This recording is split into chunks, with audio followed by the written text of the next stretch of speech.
সবাই কেমন আছেন? আশা করছি সবাই ভালো আছেন। আমার একটি ব্লগে আপনাদের অনেক ভালোবাসা। আজকে শুক্রবার, সময় এখন সকাল 8টা।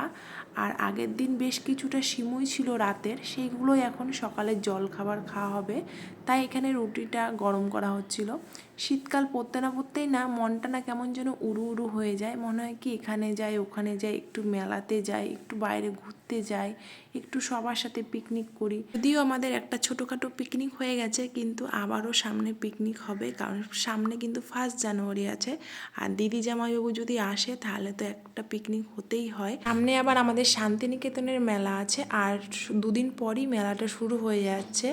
বেশ কয়েক বছর যাওয়া হয়নি, কারণ আদিদেবও ছোট, দেবসেনাও ছোট। দেবসেনা তো এখন খুবই ছোট, ওকে নিয়ে কিন্তু বেরোনোই যাবে না। সামনের বছর চেষ্টা করব যাওয়ার, কারণ আমি চাই আমার আদিদেব দেখুক শান্তিনিকেতনের মেলাটা কত সুন্দর, কত বড়। সত্যি আমি আজ পর্যন্ত এখনও মেলাটা শেষ করতে পারিনি। যতবারই গিয়েছি, এত বড় মেলা কি শেষ করা যায়? এবার যেহেতু পৌষ মেলায় যেতে পারবো না, তাই আমাদের নদীর উপরে একটা পৌষ মেলা হয়, কালী ঠাকুরের মেলা, সেটাও পৌষ মেলা, সেখানেই যাব। আগেরবারও গিয়েছিলাম। এখানে ছোটোখাটো মেলা তো বেশ ভালোই লাগে। আমার মায়ের কাছ থেকে আমি শিখেছি কিভাবে সংসারের জিনিস কেনাকাটা করতে হয়। আমার মা যখন মেলায় যায় তখন কিন্তু আমার মা প্রথম দোকানটাতে যেটা যায় সেটা হচ্ছে কাপের দোকান। আমার মায়ের সব থেকে প্রিয় খাবার হচ্ছে চা। আমার মাকে যদি সারা দিন চা দিয়ে দেওয়া হয়, আমার মা কিন্তু আর কিচ্ছু বলবে না যে আমাকে ভাত দে, রুটি দে। আমার মা চা খেতে ভীষণই পছন্দ করে, তাই চায়ের কাপ কিনতেও খুব পছন্দ করে।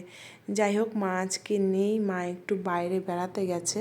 সকালের খাওয়া দাওয়া প্রায় কমপ্লিট। তারপরে আমরা সোজা চলে আসলাম হালকা শীতের মিষ্টি রোদ পোয়াতে। দেবসেনাকে শুয়ে দিই। রোজ সকালে আমি 8টা-9টার মধ্যে ওকে এই রোদটা আমি দেওয়ার চেষ্টা করি। কিছু জিনিস প্রকৃতির কাছ থেকে নেওয়া খুবই দরকার। সমস্ত কিছু কিন্তু মেডিসিনের মধ্যে থাকে না। ডাক্তারবাবু যতই ভিটামিন D3 দিক না কেন, বাচ্চাকে রোদে দেওয়া কিন্তু অবশ্যই দরকার। আর অনেকের একটা ধারণা থাকে বাচ্চাকে রোদে দিলেই বাচ্চা কালো হয়ে যায়। সেটা হচ্ছে ভুল ধারণা, কারণ গায়ের রঙটা একটু এদিক ওদিক হয়, পরবর্তীকালে কিন্তু আবার ঠিক হয়ে যায়। আমি মনে করি বাচ্চা সুস্থ স্বাভাবিক থাকাটা খুবই দরকার, কারণ এখনকার যা দিন পড়েছে। আর আমি এখানে বসে বসে ওকে ভিটামিন D3টাই দিচ্ছিলাম, সব ফেলে দিল মুখ থেকে ফুরফুর করে। দেবসেনাকে রোদে শুইয়ে দিয়ে আমি এখানে বসে গেলাম সবজি কাটতে। আর আজকে বিশেষ কিছু রান্না করা হবে না, আজকে শুধু একটা সমস্ত কিছু দিয়ে একটা পাঁচমিশালি তরকারি করব, আর সাথে থাকবে গরম গরম মাছ ভাজা। এখনও কোনো রান্নাই করা হয়নি, এখন দুপুর বাজছে 12টা।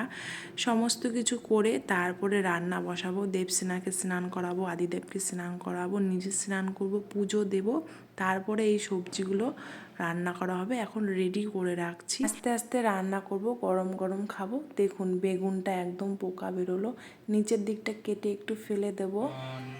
টাটা করো, টাটা করো, মাম্মামকে টাটা করো, টাটা টাটা টাটা।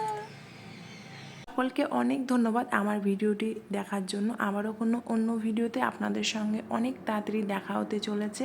আর ব্লগটি কেমন লাগলো অবশ্যই জানাবেন কমেন্টে।